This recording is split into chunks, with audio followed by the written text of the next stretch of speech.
Hello, hello. Good afternoon, and thanks for joining me. I want to be sure that you can hear me because it's in my first live. So, if you are on, I do see I have a guest. Thank you so much. If you're on, can you just put something in the chat to let me know that you hear me? So I don't do this whole live and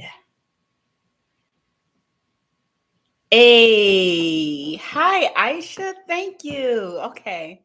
So thank you for letting me know that. Thank you for joining me. Thank you for joining me. I am Tina. My name is Tina Chestnut. I'm a salon and spa consultant. You guys, listen, I'm going to be real, super real right now. I'm very nervous. This is my first live, but I wanted to push out more content. I really, really have a heart for this industry. I've been in it for over 2 decades now, even though I still look like I'm 21.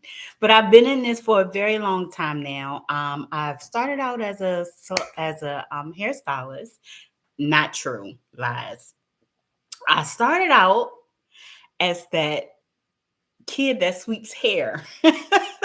As that kid that sweeps hair inside the salon. You know how you have the people say the PK, the preacher kids? Well, I was a salon kid. I was a salon kid. So I did that. I went into assisting. I went into getting my own license, also a master cosmetologist, and then got into the business of it. I really, really enjoyed the business of it, and I began to manage salons and spas. I also began to train managers. I joined corporate salon and spas, where there were about 52 across the East Coast. I also did salon and spa at the Ritz management, and I also opened up a salon and spa for a world-class spa L'Occitane at the Intercontinental Hotel, from construction to operation. Well, now that I have all that out the way, I want to thank you today for joining me because I wanted to talk about a few things. Um, Social media is a little difficult for me to keep up with, but I think that I can do flipping on the camera and talking to people really quickly. I'm not going to take too much of your time, about 15 to 20 minutes, and then we're going to be out of here. So I want to split this screen. So let me know if anything happens that's crazy, because I wrote a few notes for you guys today because I'm all nervous out here. So I want to make sure that I stay on task. And if you know me, I like to be prepared. So I wrote a few notes for you guys that I wanted to talk to you about. So I did split my screen so that I can pull up my notes. Can anyone tell me if the thingy changed? Is everything still the same? Is the vision still the same? Is the audio still the same? Did anything change because I pull up my notes? Still the same. Thank you. Aisha, girl, I so appreciate you.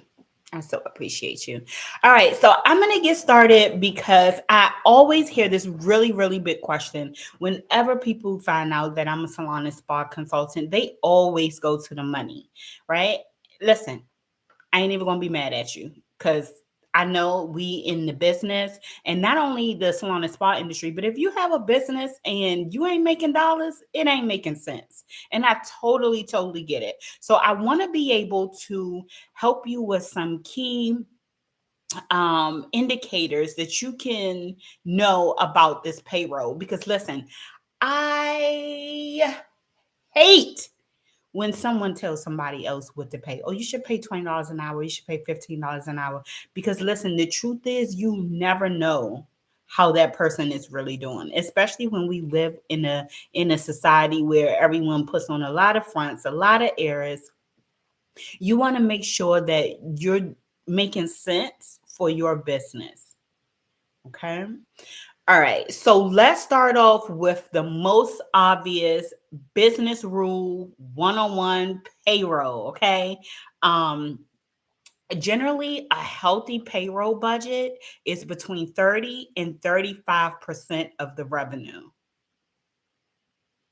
I might have should have noted if you want to pull out pens and paper, make sure that you get this. I'll also do a replay for you, and you can also throw your questions up inside of the comment thingy. Told you this is my first time, so listen. But I know what I'm talking about. So here we go. All right. So generally, you want to keep your payroll between 30 and 35%. Okay, and that's of your total income. That's of your total revenue. Whatever you're making, you need to map that out and do no more than 35%. Listen, if you're in the industry, especially like the salon and spa industry, and you're getting salon and spa service providers and they want 50%, that's cat. That's old. That's why these businesses not growing. That's why they're not having multiple locations. And that's why generally our statistics are salon and spas closed down between the first and the third year. It's because you're giving out 50%, 60%, 70% of your business. Listen, if they are not, yes, ma'am, 30%, Aisha, is 30 is a healthy payroll budget. And I'm gonna get into how you can do some things and figure that out in a second. But listen, if they are not a partner with you, if they're not taking the marketing risk, if they're not taking the collateral risk, if they're not on those loans 50, 60, 70, 80, that is partnership. That is someone else putting some type of equity other than coming up and showing up for work every day. Okay. So generally, your healthy payroll for any business company is going to be 30 to 35%. That's the healthy range. Now, some people in the beginning and as they are growing because of the capital issue, sometimes, and that's okay, because of the capital issue, sometimes they will float to 40, sometimes even in the high 47 47s and things like that. I have seen that. But keep in mind that your goal is to keep it in about the 30 range. Okay. That's going to be healthy for you and it's going to be healthy for your business. It also allows you to scale your business, right? It also allows you to grow your business and it also allows you to allocate money in other areas where it really, really counts, like your marketing, creating funnels for yourself, creating products and things like that. Okay. Um, okay. All right. So the next thing, because I see Aisha saying that is 30% average for med spas. Yes, absolutely. It's just a hard business law that if you want to be healthy in your payroll so that you also can have a profit yourself. Okay. Because a lot of the owners are not taking home profits and they making 6, 7, 8 figures, but then they're taking home like five. And God forbid some people take home four. Okay. All right. So generally, what you want to do, especially if you are concerned about how this percentage works, is you want to do an hourly or an hourly plus a small commission. But the hourly has to be based on what your company can afford and can sustain. So for example, if someone's coming to your facility and they want commission. I just want to work commission. I just want to work commission. I want to tell you that from a business owner stance, that's not good for you. One, because the state mandates that you pay what? Who knows what their state mandates them to pay? A minimum wage. If they come in, if they get commission only, if they get commission plus blah blah blah, they have to pay. You have to pay them the commission, the minimum wage.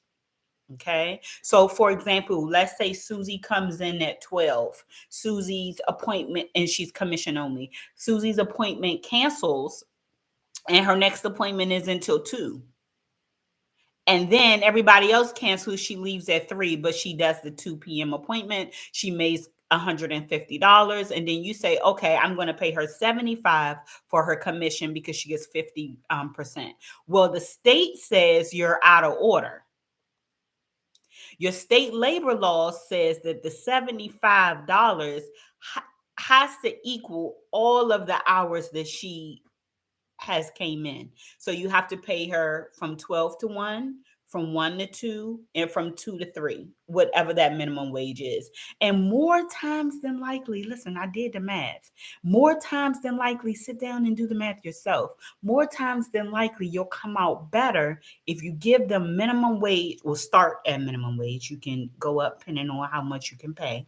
You can start there and then add a commission. Okay. Um, so what you want to do is you want to start with a hard hourly. What can I afford to pay for how many hours and for how many people a week? So you want to take the total hours that you're open. You want to take the total hours that you're open because you have to know how many working hours do you have? How many working hours do you have? Times that working hours times the minimum wage. If you can afford to pay that, then you can do one of two things. You can start to increase that base wage, which would be your minimum wage. It would be, let's say, I think DC is like, I'm really going to make something up right now, like 15, right? I think last year was 15. It's probably at 17 now. So let's say we're at 15, right? And if you say, oh, 15 times this, times I'm open for 72 or 88 total hours a week. And you do the math and you say, oh, yes, I can definitely afford to pay that. Okay, well, then go up one more dollar. Or if you're new to this, add a small commission to that. And I mean, not 50%, not 60%. I'm talking about like a 10%, a 25%, a 30%, something like that. Okay. So as you grow, listen, this is important. This is why I said to start at a small commission, because as you grow and your business increase, what you want to do is you want to increase the hourly, not the commission. You want to increase the hourly. The hourly is what's going to allow you to grow, to scale. If you increase the commission, you're going to get locked in of how much of your money is going to be distributed. So you want to increase the hourly, not the commission, as you grow. Your commission can also, like, say you have some really high producers, and you don't want to keep capping out with your hourly, like they may be running up your hourly. And so one of the things that you can do is that commission can be on a sliding scale for you. It can be on a sliding scale based on performance. This is when you put people on tier levels. Okay. This is when you say, oh, I have, you do $20 an hour plus 10% commission. Well, the person who is bringing in maybe $2,000, 2,500 a week, you would increase their commission to maybe a 25%. But they would have to maintain a standard in order to be there. They would have to maintain a product goal, a service goal, a retail goal, and also, we are our business thrives on retention, right? So make sure that they have a retention goal as well. Okay. And they would have to meet those in order to stay on the tier level that that allows them to scale and to increase. Okay.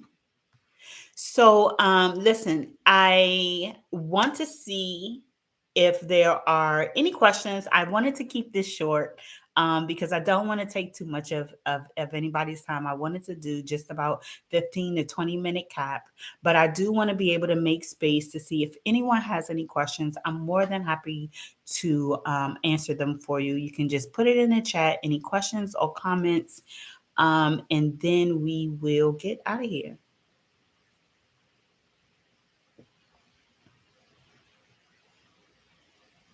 Okay, so I don't see any questions. Let me know how I did on my first live. Let me know how I did on my first live. Thank you so much for joining me today. I really do appreciate you and your time. If you have any questions, be sure to put them in the comments. I'll monitor the comments over the next few days. If you haven't joined the Facebook group, do connect and join there. I thank you so much for your time. Thank you, thank you, thank you, and have a good day. Bye.